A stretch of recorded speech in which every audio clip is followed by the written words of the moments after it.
ನಮಸ್ಕಾರ ವೀಕ್ಷಕರೇ, B news nation ಕನ್ನಡಕ್ಕೆ ಸ್ವಾಗತ. ನಾನು ಮನೀಷಾ ಪಾಟೀಲ್. ಭಂಡಾರ ನೆರಳಲ್ಲಿ ಭ್ರಷ್ಟ ವೈದ್ಯರು.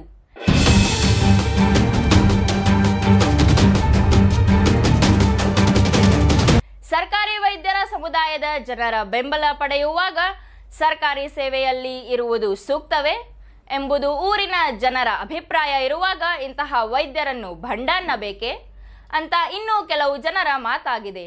ಮೊನ್ನೆ ತಾನೇ ಹಲ್ಸಂಗಿ ಸರ್ಕಾರಿ ಆಸ್ಪತ್ರೆಯ ವೈದ್ಯ ಸತೀಶ್ ಮದ್ಭಾವಿಯವರ ಹಣ ಸುಲಿಗೆಯ ಪ್ರಕರಣವನ್ನು ನಮ್ಮ ಮಾಧ್ಯಮ ಸಾಕ್ಷ್ಯಾಧಾರಗಳ ಸಮೇತ ಸುದ್ದಿ ಮಾಡಿದಾಗ ಆ ವೈದ್ಯರ ಭಂಡತನ ಮತ್ತು ಸಮಾಜದ ಭಂಟರ ಬೆಂಬಲ ಎಷ್ಟಿದೆ ಎಂದರೆ ಇವರ ಮುಂದೆ ಸರ್ಕಾರವಾಗಲಿ ಅಥವಾ ಇಲಾಖೆಯಾಗಲಿ ಇವರಿಗೆ ಲೆಕ್ಕಕ್ಕಿಲ್ಲ.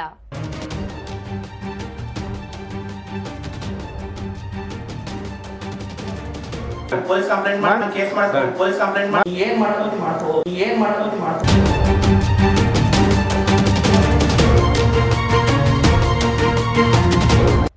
ಇನ್ನು ವೈದ್ಯರ ಭಂಟ ಸಂಬಂಧಿಕನಾದ ಸಿದ್ದು ಕೊಟ್ಟಲಗಿ ಎಂಬ ವ್ಯಕ್ತಿ ತನ್ನಷ್ಟಕ್ಕೆ ತಾನೇ ಬೆನ್ನು ಚಪ್ಪಡಿಸಿಕೊಳ್ಳುವ ಭಂಟ ಹಾಗೂ ವೈದ್ಯ ಸತೀಶ್ನಿಗೆ ಭ್ರಷ್ಟಾಚಾರಕ್ಕೆ ಬೆನ್ನೆಲುಬಾಗಿ ನಿಂತಿರುವ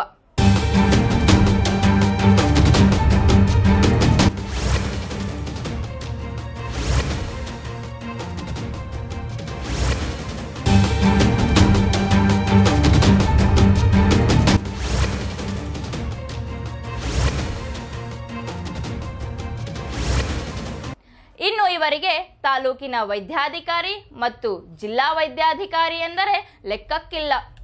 ನೇರವಾಗಿ ಹೇಳುವನು ಈ ಭಂಡ ಸಿದ್ದು, ಯಾರೂ ನಮಗೆ ಏನೂ ಮಾಡಲಿಕ್ಕಾಗಲ್ಲ, ನಮ್ಮ ಡಾಕ್ಟರ್ ಒಳ್ಳೆಯವರು ಇರುವುದರಿಂದಲೇ ಊರಲ್ಲಿ ಆಸ್ಪತ್ರೆ ನಡೆಸುತ್ತಾ ಇದ್ದಾರೆ ಎನ್ನುವನು. ಈ ಅಭಿಪ್ರಾಯ ಇವನೊಬ್ಬನದ್ದಾಗಿದೆ.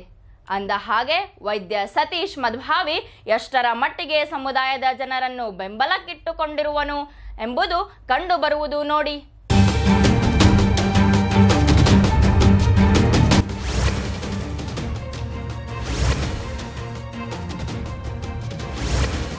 ನಡೆದ ಘಟನೆಗಳನ್ನು ನಮ್ಮ ಮೇಲಾಧಿಕಾರಿಗಳು ತಿಳಿಸುವಷ್ಟು ಅಧಿಕಾರ ವ್ಯಾಪ್ತಿ ಮಾತ್ರ ನನಗೈತಿ. ಸೊ ಅವ್ರಿಗೇನು ಇಲ್ಲಿ ತಗೋಬೇಕು ಕ್ರಮ ಕೈಗೊಳ್ಳೋದು ನಮ್ಮ DH ಅವ್ರು ಕ್ರಮ ಕೈಗೊಳ್ತಾರೆ. ಸೊ ಇಲ್ಲಿ ಪರಿಶೀಲಿಸಲಾಗಿ ನಾ ಇವತ್ತು ಸ್ಟಾಕ್ ವೆರಿಫಿಕೇಶನ್ ಮಾಡೀನಿ ಬಂದ ತಕ್ಷಣನೇ ಬುಕ್ ಆ ಸ್ಟಾಕ್ನಾಗ ಅದು ಕರೆಕ್ಷನ್ ಅದ. ಇನ್ನೇನೋ ಹೊರಗೆ ಬರೆದು ಕೊಡ್ಬೇಡ್ರ ತಂದ್ರಿ, ಅದು ದೊಡ್ಡ ತಪ್ಪೇ ಅದು ಹೊರಗೆ ಬರೆದು ಕೊಡೋದು. ಯಾಕಂದ್ರೆ ನಾವು ಮೊನ್ನೆ ನಮ್ಮ ಪ್ರಿನ್ಸಿಪಲ್ ಸೆಕ್ರೆಟರಿಗೆ ಒಂದು ಲೆಟರು ಕೊಟ್ಟೆ ನಾವು ಹೊರಗೆ ಬರೆದು ಕೊಡೋದಿಲ್ಲ ಅಂತ ಹೇಳಿ.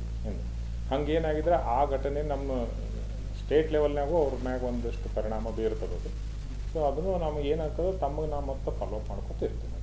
ಸಂಪೂರ್ಣ ವಾರ್ತೆಗಾಗಿ ನೋಡ್ತಾ ಇರಿ ಬಿ ನ್ಯೂಸ್ ನೇಷನ್ ಕನ್ನಡ.